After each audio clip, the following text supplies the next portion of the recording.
Okay, we're starting again, and I'm hoping it's going to work this time. I've tried to do this 1,000 times, it seems like. I'm going to be real careful how I explain this. We're now in General Hebrew Options. That has to do with how this is going to operate and what displays.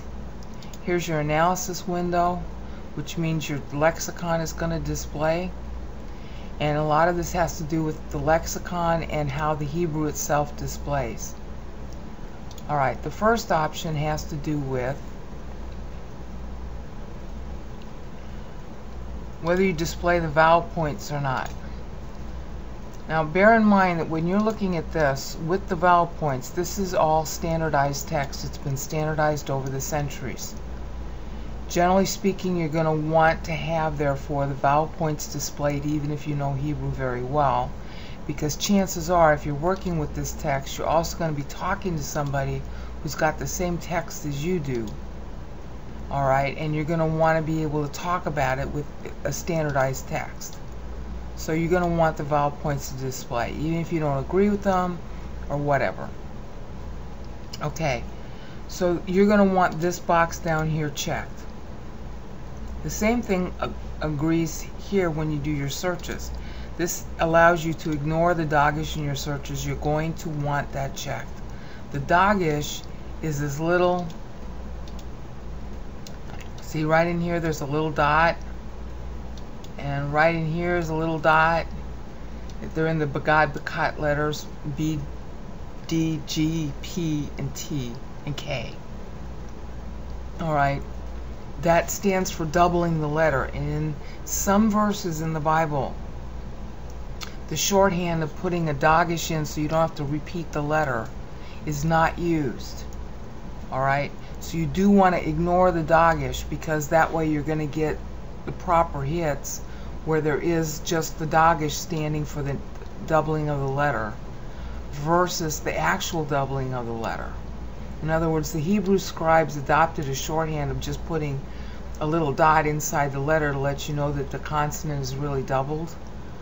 But they didn't catch all of the occasions where the old text, the original text, originally had the doubled letters. So in order to treat them on an equal basis, you want to make sure that you ignore the Dagesh in Hebrew searches. Okay? Our next up is our care readings or our kathib readings. Okay? We had already gone through this before. This is a care reading with the brackets. It has to do with how a word is spelled. And this is the kathib school saying that it should be spelled differently. In this particular case, they're differing over whether the letter H is in the spelling. Alright? But you'll notice that there is no third alternative. You've only got two readings there, care or kathib.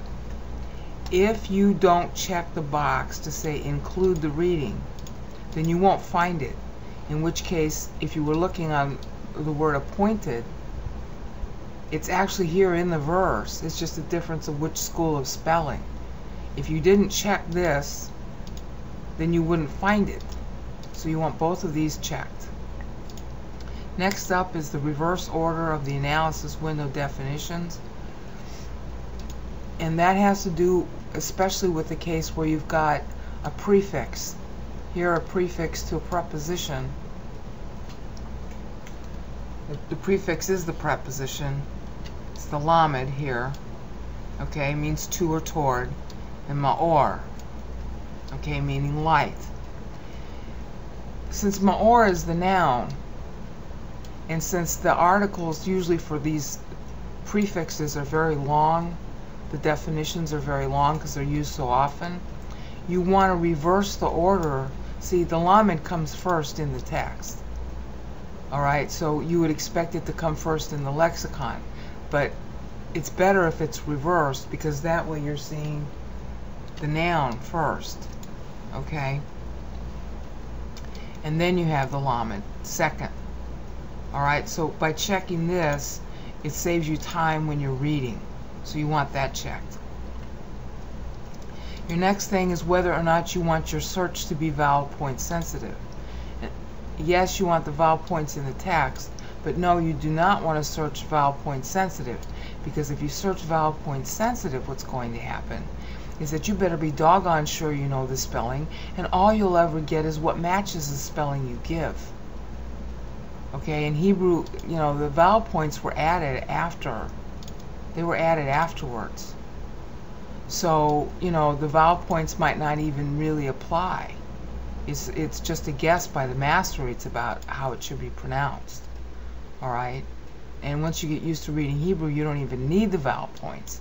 So you don't want to search on the vowel points. So this is one box that should not be checked. So uncheck that. Okay, next. This has to do with whether issues regarding the makef, it's too hard to explain, should be explained here in the analysis window when you're looking up the lexicons. Okay? Just include it. Just take my word for it, and then if you find out you don't like it, then you can uncheck it. Okay, the next option is something you should not check. When it says display a plus between morphemes, a morpheme is composed of, see, like this is the maor. Alright, if it was maoro, there would be a plus sign. If you would check this box to have a plus sign, there would be a plus sign between the O and maor. Okay, so that ends up being a real hassle. I mean, you know, if you're totally unused to Hebrew, maybe that's helpful, but those plus signs are just gonna, they're supposed to be like training wheels, and they don't work. Alright? Okay, I'm trying to change the codec. Hopefully this one is recording. It looks like it's recording. Okay, so now we're at this question, displaying homonyms. A homonym is a word that sounds like another word, but the meanings are very different. The Bible uses a lot of sound play, so you want this checked, because what it'll do is that it'll display all words that sound like the word you're looking at. And that's going to be important, because maybe you got words that sound like the word you're looking at in the same passage, and you can bet that if you do have words that sound like it, you can bet that God's making a play on the sound. That's very frequent. I noticed it first time, I think it was in Isaiah 53. Isaiah's making a lot of play on the AL sound, which means to go up. It's a preposition meaning to go up. And he's making a play on that sound versus the sound for God, because Christ is going up on the cross. Alright? I wrote about that extensively in my Isaiah 53 web pages. And so that particular kind of thing, I mean, if he's playing on the sound of a preposition because it sounds like Ale, which is the oldest name for God, if he's going to do that, then he's going to be doing it elsewhere. So you want this homonym thing checked, so that in the display window, and I can't show it to you now, it won't show up while I'm recording.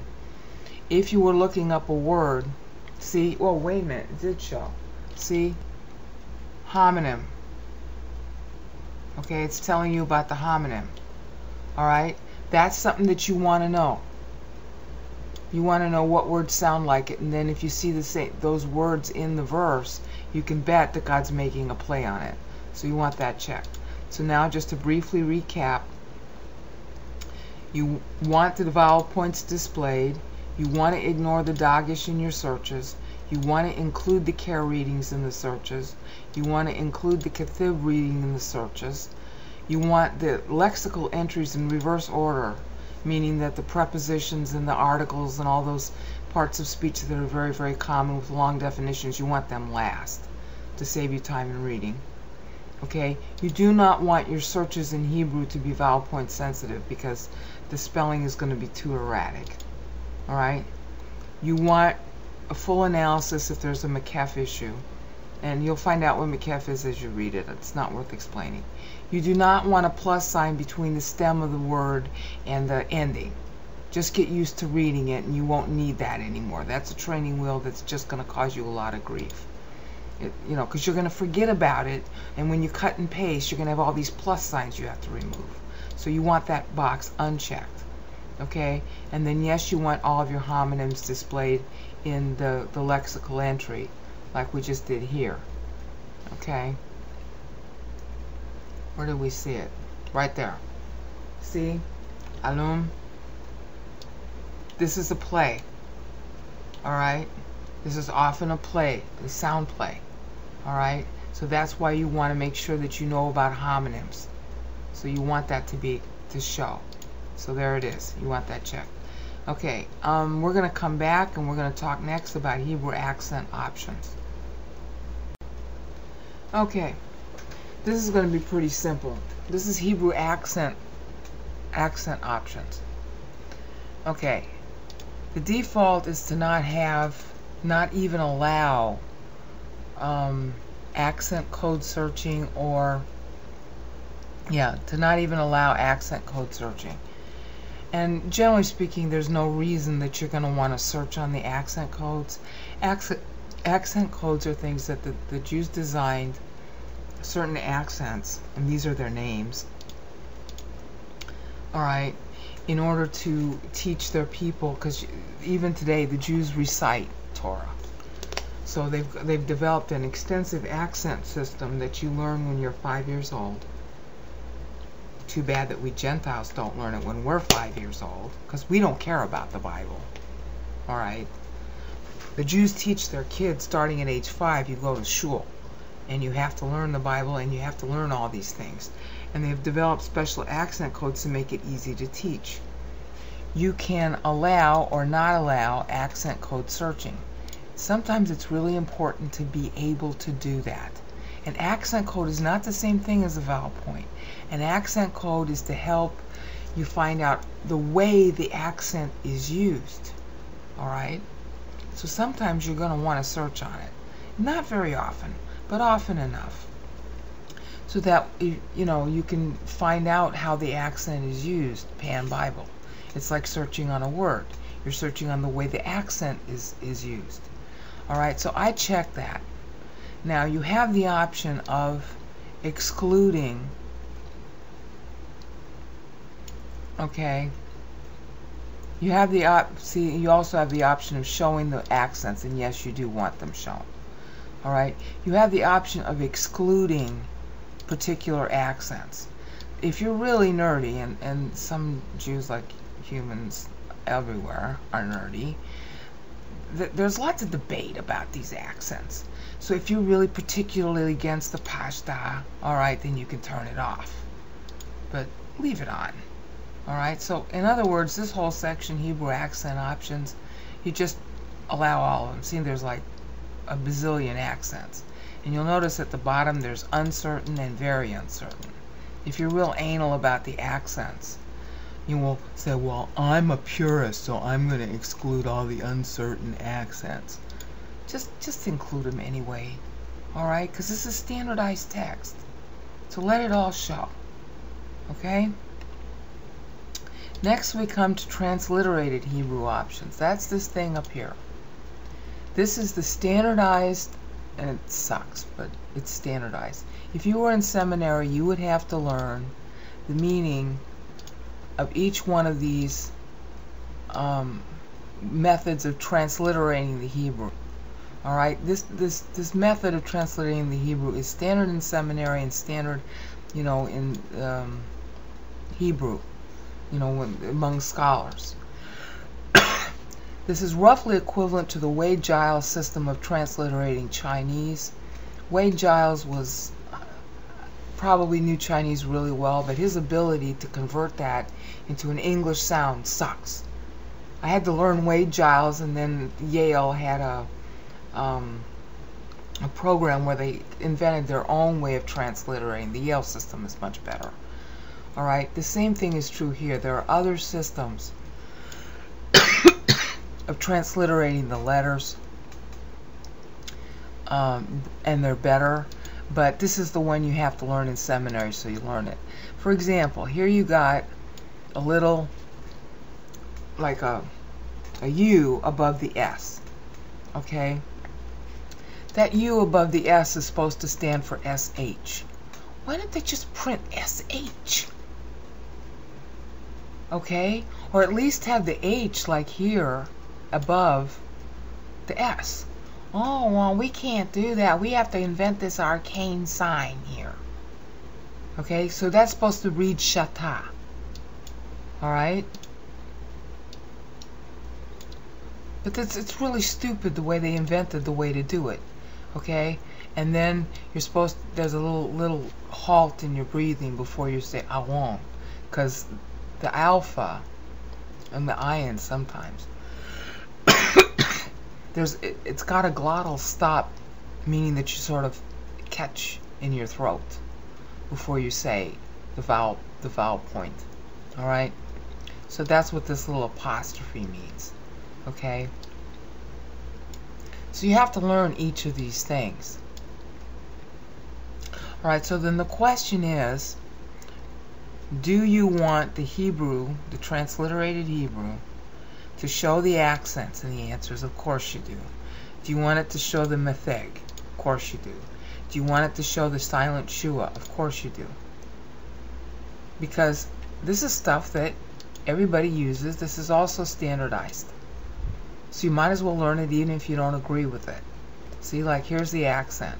Even if you don't agree that the accent belongs here, in this case it's right, on a menu. Alright, even if you didn't agree with that, you still want it to show so you know what people think, or what's the standardized way to do it. Even if you think it's wrong. You know, I think these marks in Greek are often wrong. Alright? Oh, I can't get this to work. This is really a pistol.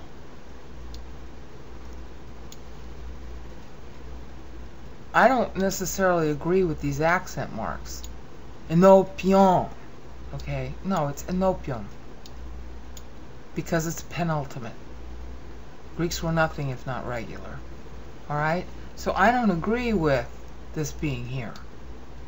But it's standardized. So I want the text to display that so that I know, I can at least know what everybody else is going to say.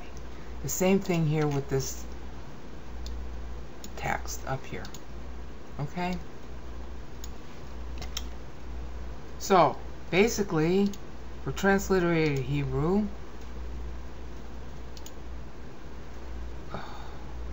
for transliterated Hebrew, you want it to say what you see there on the screen.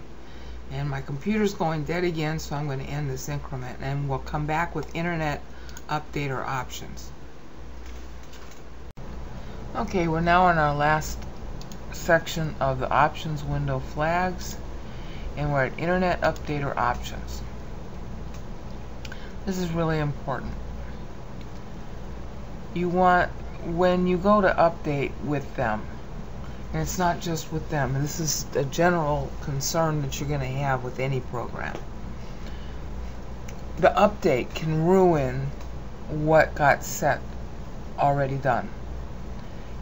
It's just a normal human error kind of problem. I've had a computer destroyed because of an update. I can't tell you how many programs I've had to uninstall, or I use go back, and I've had to turn the clock back on my hard drives to undo a damaged installation that is damaged basically because of the programming. And you can't blame the programmers, because there are too many different kinds of hardware and too many different kinds of software out there, and it's always an accident waiting to happen. You do not know if the combination with the update versus the other programs on your machine, as you've seen when I've been trying to make this video at all of a sudden I'm having problems I never had before. Okay? And so why is that? And you'll never know. And one side's going to blame the other. Okay, so that leads to check this box always. Back up the files. They're updated by what they call the patch. That's computerese for the update. Alright? Back up the files pre-update. So you can always roll back to the previous pre-update and still operate the program. So you always want that to be checked.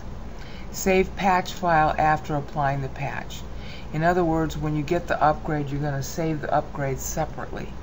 You always want to do that too, because if you got to use this and roll back, then you're going to want to do the update again, because you know BibleWorks is sending you an update, but then by the time you go back there, they might already have another update. So you want to save the previous update, because it's not going to be there anymore. Alright? And then you want to be able to maybe display all the patch files. That's up to you whether you want to display them all. You can download them and not apply them, or you can download them and apply them. So you probably want to have that checked also. And then automatically check for updates. I don't like this option checked or this option checked. And I'll tell you why. I disable all of my updates because when I'm on the computer, especially making videos, when an update comes in, especially from Adobe or Microsoft or Real Player, those three in particular, they conflict with whatever you're doing on the machine. They'll put your system into a hang, they'll drastically slow you down, or whatever. So I go manually for updates. Alright? And you can go manually for updates right here, where it's like, right, BibleWorks help contents, show copyright, register, reset, BibleWorks on the internet. See, check for updates. You can do it manually. That's much better. Okay? There's another way to check for updates. I'm not sure where it is.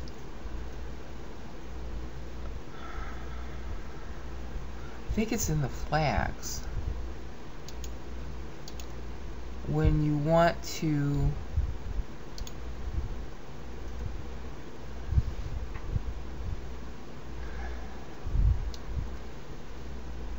how come the help screen is so small? There's another little bug. See, this is why you don't want to automatically do updates.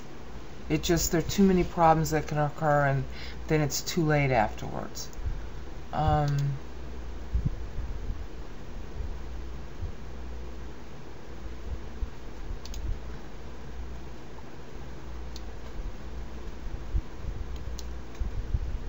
not seeing it here. There's another special